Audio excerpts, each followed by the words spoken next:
a small cap burger king. So Nisha, she was sharing side of me. Yeah, right here. Acevedo.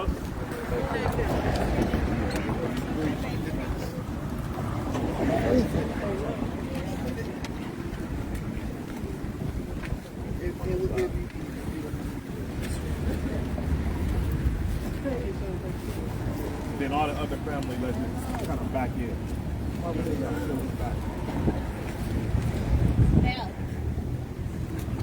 Now, stand right here by, yeah. You want to tell it?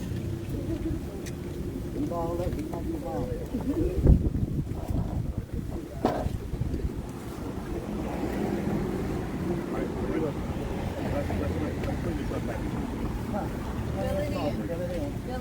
And then everybody would be looking for it.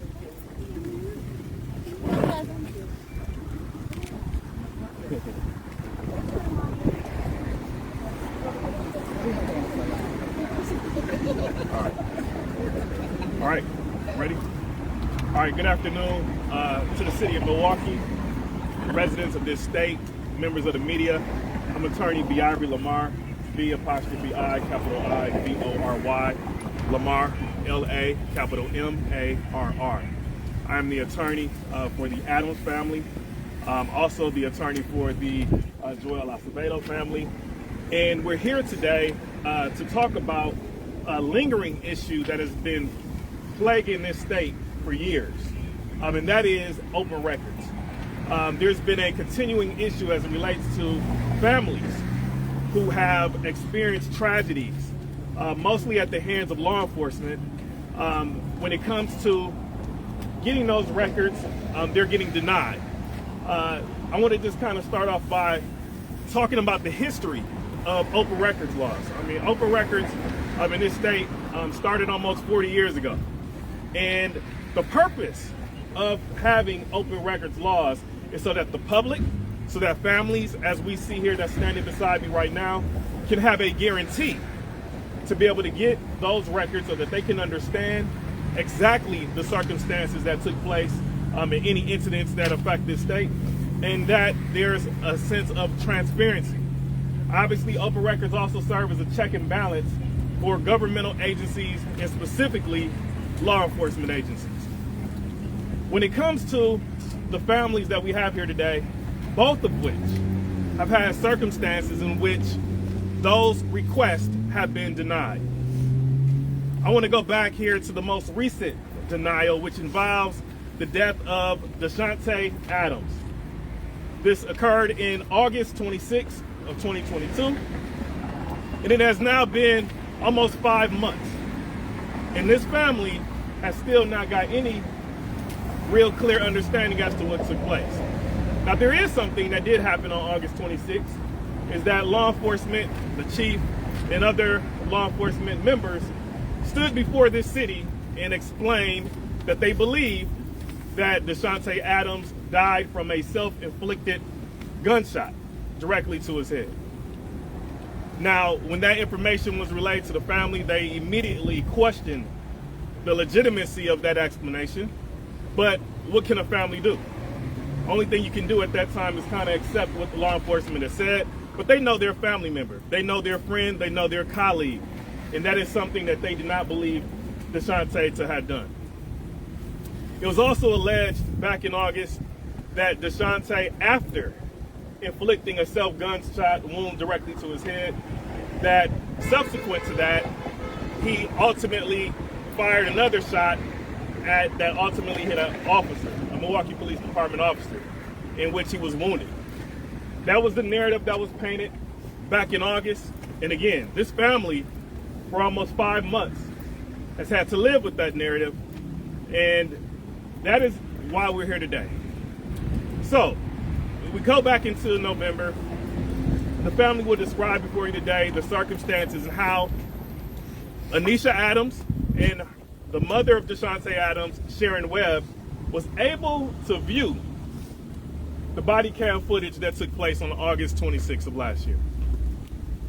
And upon that viewing, Would they believe the whole time that the story from the Milwaukee Police Department and the accuracy thereof was questionable, was confirmed to them back on that day? Now, I wanted to say at the outset, I personally have not seen the video, but we're here in reliance on what the family has seen and what they partnersly attest to. But in any sake, an open records request should be available to anybody. Family members, friends, the community, media, any interested party. That's the purpose of having open records laws. Upon viewing that video, obviously they were completely disturbed. They're going to, and I'm going to leave it to them to kind of describe precisely what they saw. But it's not the same narrative that was told back in August by the police department. And they have reason to believe, as we stand outside of District 5, that it was an officer of District 5's police department that is responsible for some or all of the injuries and the loss of life that occurred on August 26th. Now,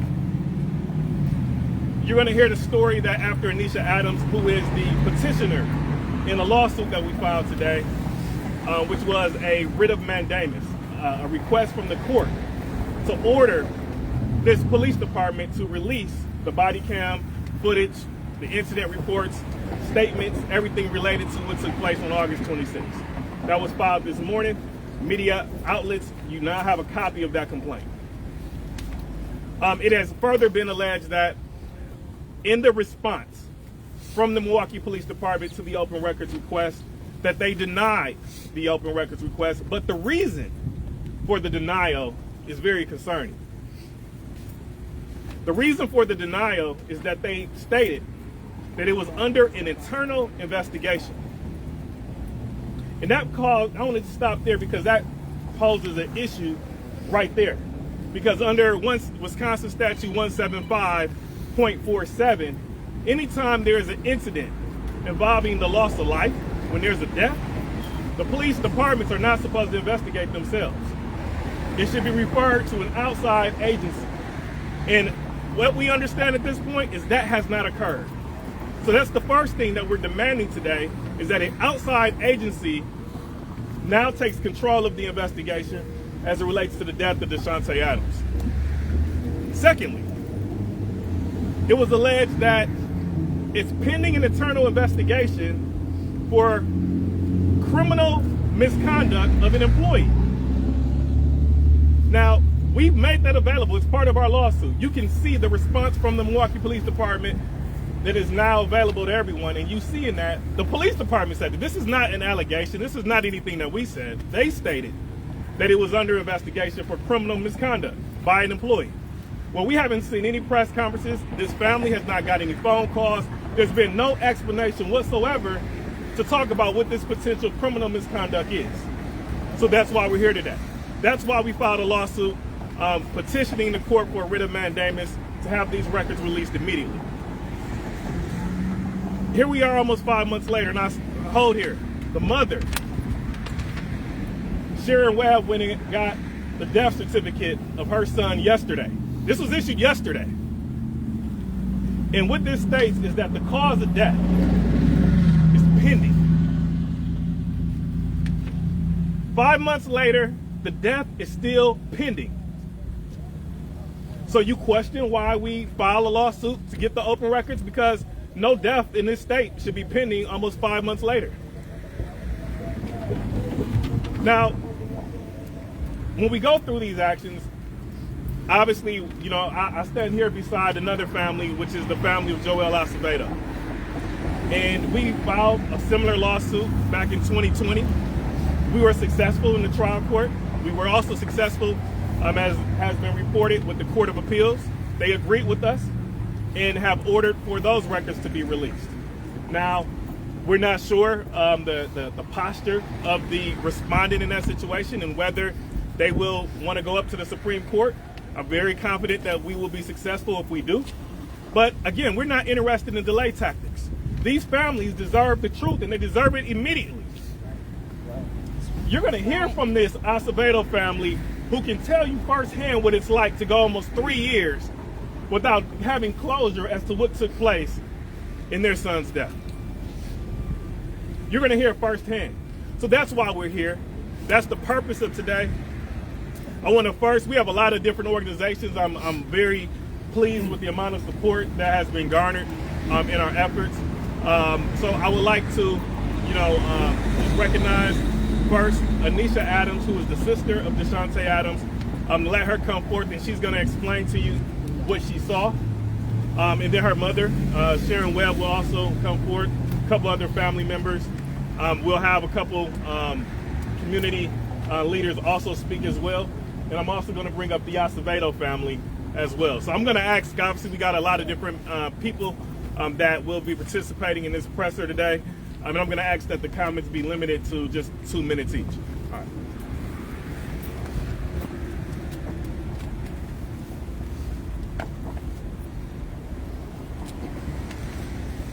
Hello, everyone. I'm Anisha Adams, A-N-N-E-S-H-A. Last name Adams, A-D-A-M-S. I am Deshante Adams' sister. On November 2nd, my mother and I and my brother, my cousin was my brother, Melvin Campbell, we went down to Public Records to view the body cam footage. Upon viewing the body cam footage, we were very upset. In the body cam footage, if y'all don't mind, I'll demonstrate. The body cam footage, my brother is standing there behind the house, and I won't say the address, but he's standing behind the house of 3540 North 11th Street in the backyard. His right hand is down to his side and his left hand up like this in the back of the house. As he's standing back there, the officers are like, put your gun down. We just want to talk to you. Put your gun down. He never pointed his arm out to shoot, or you really couldn't even see if there was actually a gun in his hand. But his position was just like this. And there were officers closing in on him on the left, the right, the front, the back. They were everywhere. And it was more than 20. ATF was even there. So he's standing there in the backyard like this, and then they kept saying, put your gun down. He gets down on his knees like this, and he's still in position like this. The next thing you know, he hears movement, which is officers to the right of him. He looks to the right, and as he looks to the right, he stands back up like this. The moment he stands up, boom, he gets shot. He hits the ground. As he hits the ground, officers say, suspect down. The next thing you know, they go, self-inflicted wound. 2 officers are in the yard pulling back 2 lawnmowers, and this is all, the audio and everything is on the body cam. 2 officers are pulling back the lawnmowers. As they're pulling back the lawnmowers, a shot goes off, rings off. My brother hadn't even been rolled over yet, and they said when that shot went off, it supposed to have came from my brother, but he never was rolled over yet. So a shot rings off. When that shot rings off, you knew an officer shot his partner because you hear another officer say, put your rifle on safety. Put your rifle on safety. Then you hear another officer say, suspect down, suspect shot, self-inflicted wound, suspect shot, officer accidentally. How when y'all never rolled him over? So after they say that, they pull him by the back of his beater and roll him over. Once they roll him over, they handcuff him and blood steady coming from his head. And I asked them, why would y'all handcuff somebody who already laying there dead? Blood gushing from his head. Not one time did y'all try to save him. Not one time did y'all try to apply pressure, anything. Y'all just let him bled out and y'all handcuffed him. And all y'all kept screaming was, suspect shot himself. He didn't shoot himself, and he didn't shoot no officer, and they should have been better with they cover up, because you couldn't cover that up. He not even right-handed, but he was shot on the right side, and his right eye was blew out. Why? Because he saw them on the right when he looked to the right, and when he stood up, boom, they shot him.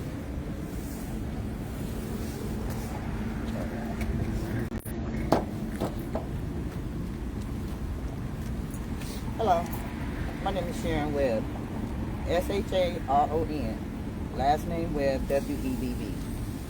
Deshante Adams is my son. His birthday was August 24th. He turned 43 years old.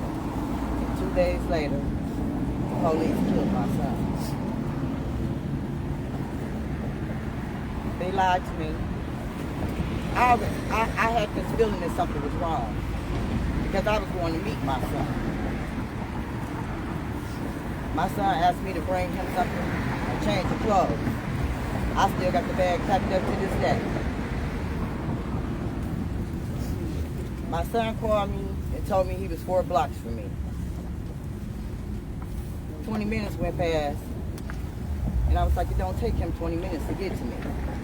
So I got in my car, because I figured maybe he was tired from walking. And I get to the corner of Keith, and I get ready to turn left, and I see all these police, and I felt this stab in my stomach. And I was like, they done killed my son. So I tried to get around. I went around on 11th to Atkinson, and these people was like, the police just killed this man. And I was like, what did he have on? I just need to know what he had on. And they was like, a beater, some jeans. I said, I need to know about his shoes. If you tell me it's his shoes, I'll know it's my son.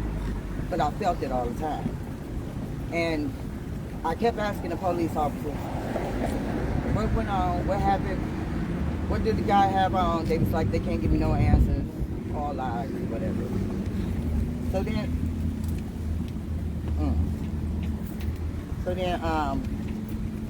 there was a camera guy out there, I ain't gonna say from wherever. But he told me to follow him to his car. He told me what the person had on, and I knew it was my son.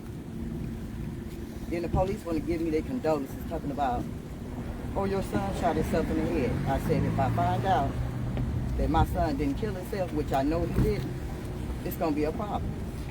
And now it's a problem, because I watched the body cam footage. I saw it. They lied. And I want justice for my son, his kids, my family. Amen. I'm not going. I just want to say something real quick. So when I went in to get the request for the body cam footage, because they were telling me it was going to be available after Thanksgiving, and that I was 3rd on the list and my mom was 4th. When I went in, the lobby was full, and typically they talk to you in the lobby when you step up to the window. Well, it was this one particular officer. He took my ID, took my request slip, looked me up, knew what I was there for. He said, can I talk to you in the hallway? I'm looking like, why I gotta go in the hallway? Why this conversation gotta be private?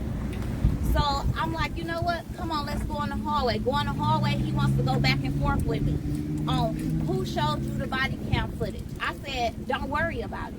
He kept asking, who showed you? Don't worry about it. I said, why does it matter? He said, because it could be interfering with our investigation. I said, what investigation? If y'all claiming he killed himself, and y'all chief Jeffrey Norman claiming my brother killed himself and did a whole briefing, then there shouldn't be no impending investigation. So as you can see here, you know, it causes a lot of frustration when families don't get transparency, and especially just being 5 months, almost 5 months, and still not having any closure and being able to get that type of transparency that this whole city begs. Next, I want to bring up a family who has gone through this same process, gone through this lawsuit. Like I mentioned, one at the trial court, one at the district, at the Court of Appeals back in December. Still don't have the video. Still subjected to not having transparency. So what we find here is that open records aren't so open. I want to now bring up the family of Joel Acevedo, both Jose and Maribel Acevedo.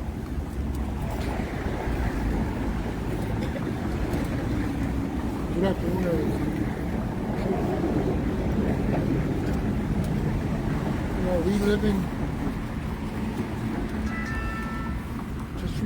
for the past 3 years, my son's death has been hard. So I feel for the family here because we know what it is to not have transparency.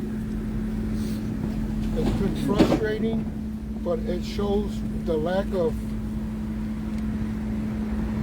cooperation, not only with the Milwaukee Police Department, but just in general in Milwaukee with the leadership. I'd like my wife to add a little bit to this. So, of course, the 3 years processing Joel Acevedo's case. From the police department chief to the FPC, even from the union, how they dealt with my son's case. The privilege that an officer has being charged to be able to resign under the watch of a police department is sickening to hurting families that are processing a loss of a loved one.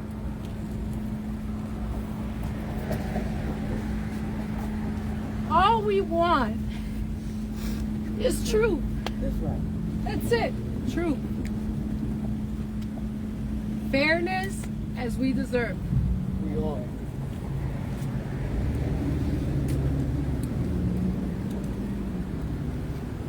There's different cases, different scenarios, there's facts. That's all we want, is for us to be treated as human beings, human life. They deserve some sort of justice. That's all we want, is closure. 3 years, going on 3 years. Doesn't feel like 3 years to me. It's like, so my son yesterday. Okay.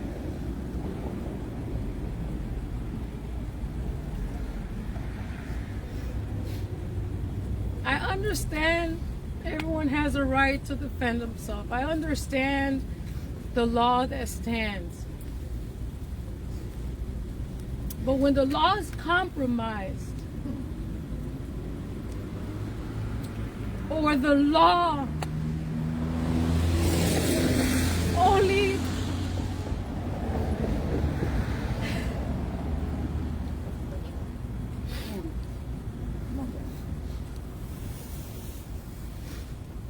where does the law stand when they try to, these officers, they're supposed to hold up the law, they break the law. All the time.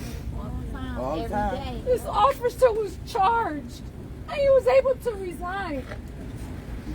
What kind of laws are those placed? Is that fairness for us? No. Not at all. They hide behind their badge and they break the law. And they get compensated Yep. for breaking the law. That just sickens my stomach.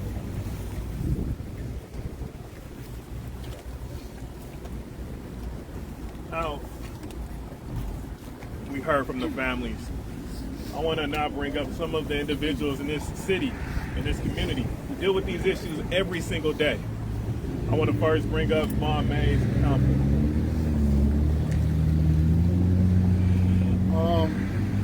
I appreciate Nisha for reaching out to me and just this family in general for your strength and not letting this go. So many people get these answers and as you've heard, like they can't do anything about it. They don't have the knowledge or the strength to go and find these answers for themselves. But this family did that and they did not let it go. And when she first told me about this, it sounded crazy to me. Of all the cases that we have seen, to be able to still be at this point and this not be shifted to an officer-involved shooting.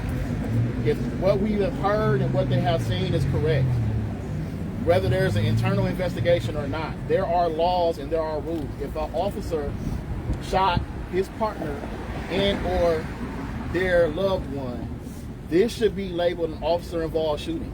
And I have said since Dontre Hamilton case, when that law first came into existence, they are not following the state law at all.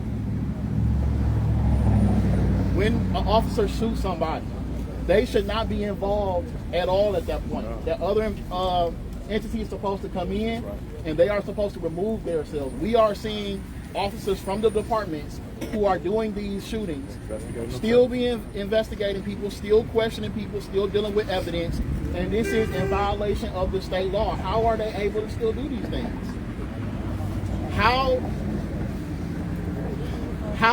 is it that the county is allowing this to happen? How can they have a document and they are not asking these answers? They are allowing 5 months later for it to say pending. We talk about the criminality and we talk about the lawlessness of the city of Milwaukee, but when we have our own leaders and the people who are in charge of the law just as lawless and criminal, then what are we doing here? This is really ridiculous.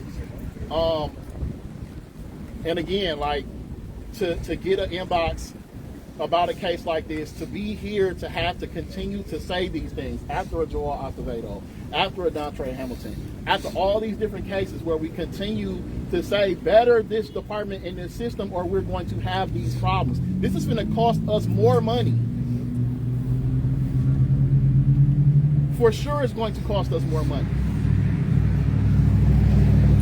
And I just call on our leadership, the mayor, the county, the coroner's office. Like, I mean, I can say enough about the union. They're going to support these officers whether they're clearly in the wrong or not. That's just a whole thing within itself. But it's so corrupt and criminal. It's mind-boggling. But we don't like coming out here standing in the cold complaining about this all the time. You think people like to be out here and waste their time doing this? When we can just fix it and be done with it? The governor needs to get involved in this stuff. The state legislators need to get involved in this stuff. Because we can't continue to down talk the citizens of this community because they go out and handling things in their own hands because they can't trust the police department and these systems to do it. Stuff like this is the very reason our crime rates are the reason that they are. Because instead of calling the police, instead of going through these processes, you see where it gets you. So why even deal with it? I'm going to just go deal with it myself. So we can't talk about the people and what they're doing wrong if we're going to allow this to happen. And I hope that Chief Norman, I don't know if he's able to make some comment or something about this. Needs to say something. Somebody needs to say something. You cannot let this just happen. Give this family a call. And I know there's legalities you may not be able to make. Whatever it is, do something. They have not had anything. They don't want to call because they know they're lying. Again, we're just here in support of both these families. It's still egregious to me how we're 3 years into the Acevedo situation and there's no closure on that. We ain't even gonna get into that. But these body cams need to be, matter of fact, we have my guy here and his organization who have been some of the leading voices in this particular situation when it comes to the release of body cam footage in a timely fashion. And I don't think we've heard anything from that, have we? So the FPC needs to get, this is another instance where you see why that time and energy was spent into saying that they don't need to be the decision makers of when they're going to release this footage to us. There needs to be a mandate. There needs to be a mandate to say you have to release this within this amount of time. And there has to be consequences when they break these laws and when they're in violation of the state law. That's right. And that's all I have to say. You deal with family, you represent families all over the country and deal with law enforcement. How does Milwaukee compare when it comes to open records requests? I would tell you Milwaukee, as it relates to open records requests, there's other cities and states that have some of these issues, but I would tell you that it's one of the few that can hide behind open records laws and not release records to families 4, 5, 6 months a year. Acevedo's 3 years. They still don't have it. Unfortunately, we see very tragic situations involving law enforcement that have occurred a week ago, 2 weeks ago, and the videos are released the next day, they say. The case in Minnesota where the officer mistaked the taser, and I forget his name, I'm sorry, it's too many. But that video was released like 2 or 3 days later. So Milwaukee is no exception. How does it compromise an investigation by showing people what really happened? Now, if there's somebody that robs a convenience store, that video is out on the news the next day. So how come when we have potential criminal conduct as alleged in the denial of this open records request, do we still not see the same video, the factual reliance that they are contending that occurred? It's the same issue. So again, there's a lot of issues here, and we gotta have stronger mandates. I mean, I can't just keep filing lawsuits for open records and going to the Court of Appeals and going to the Supreme Court every single case. There has to have lawmakers that get involved that have mandates, as Juan just talked about, and penalties. There has to be an incentive for law enforcement agencies to provide these open records in a timely fashion. Do we expect the footage from the Acevedo case to come out before the jury trial in June? Do we have a time frame at all?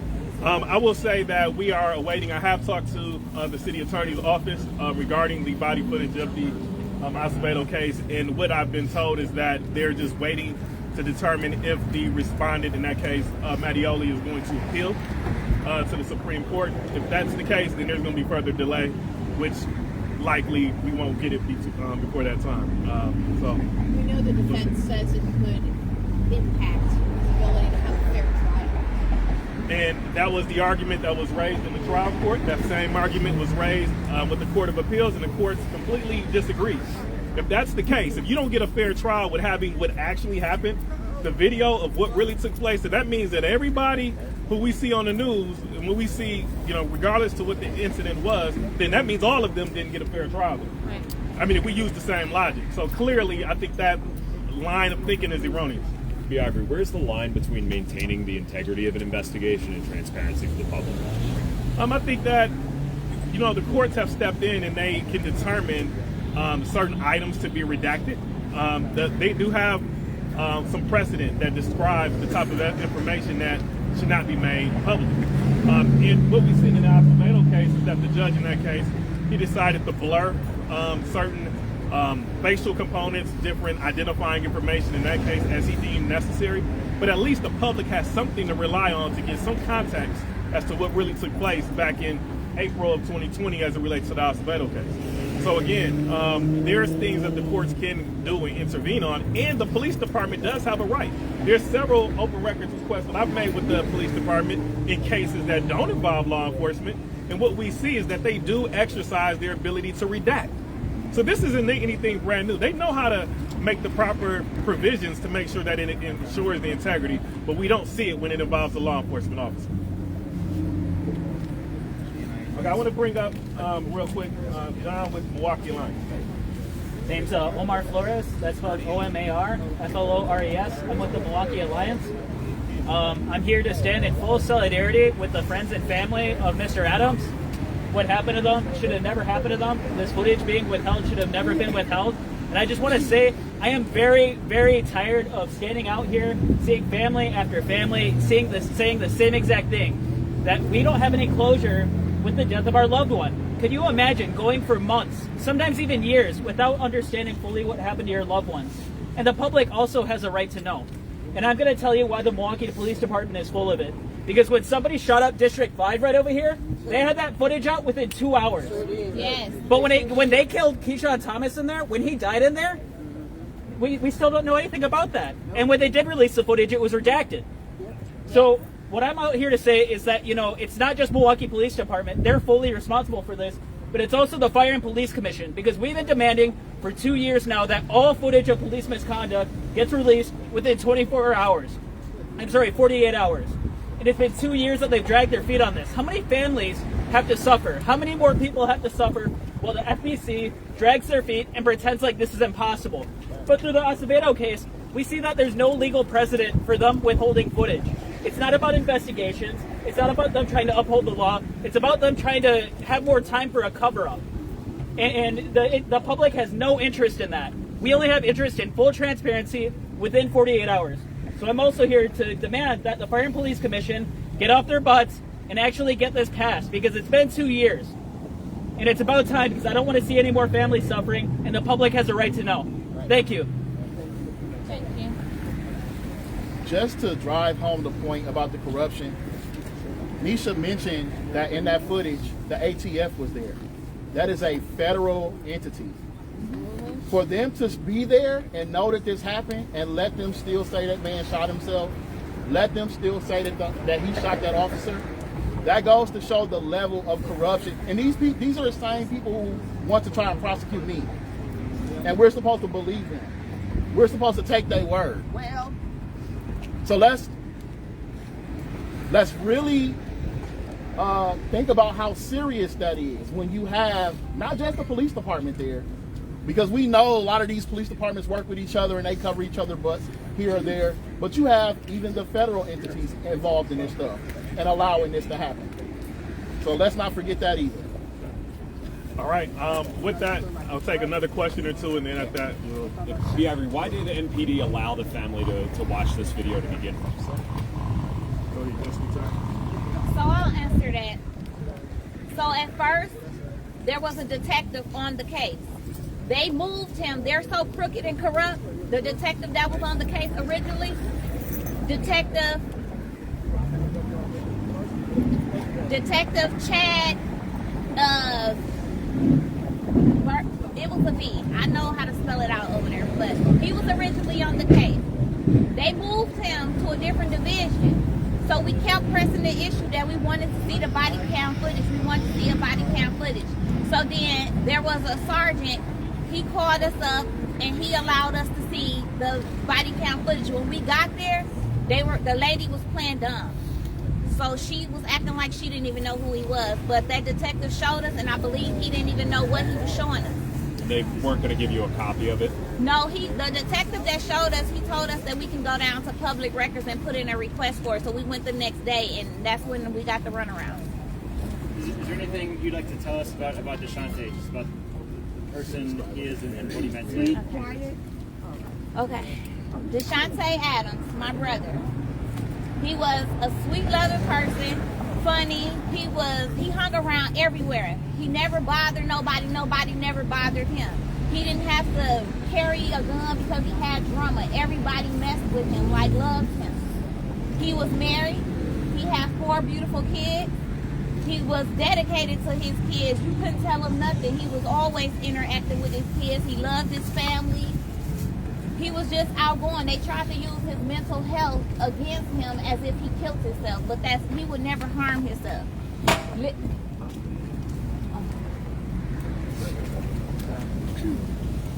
Last name Adams, A-D-A-M-S. Deshante is my big brother. I just want to say this. You said describe him. So yesterday, while the reporters were at my mom's house, she pulled out something from when he was 9 years old. It was a poem. And I'm pretty sure of course we all went to elementary school. At the top it said Sean. At the ending it said Adams. So you know how you write a poem? And it says, you put your first name at the top, your last name at the bottom. He was about 12. It says, I am Sean. I am Sean. Kind, caring, love. That was the truth. I love my entire family. I wish for peace. I hate being talked about. I am afraid of the police and dying. Last name Adams. This is a picture of my brother. And he did that when he was about 12 years old in school. So he died with his biggest fears. So when he described himself as a young age, that was him. All right, any other questions? All right, well, thank you so much. We will keep you updated with any developments in this case. And again, we appreciate the coverage. This is an important issue to the community. And again, thank you.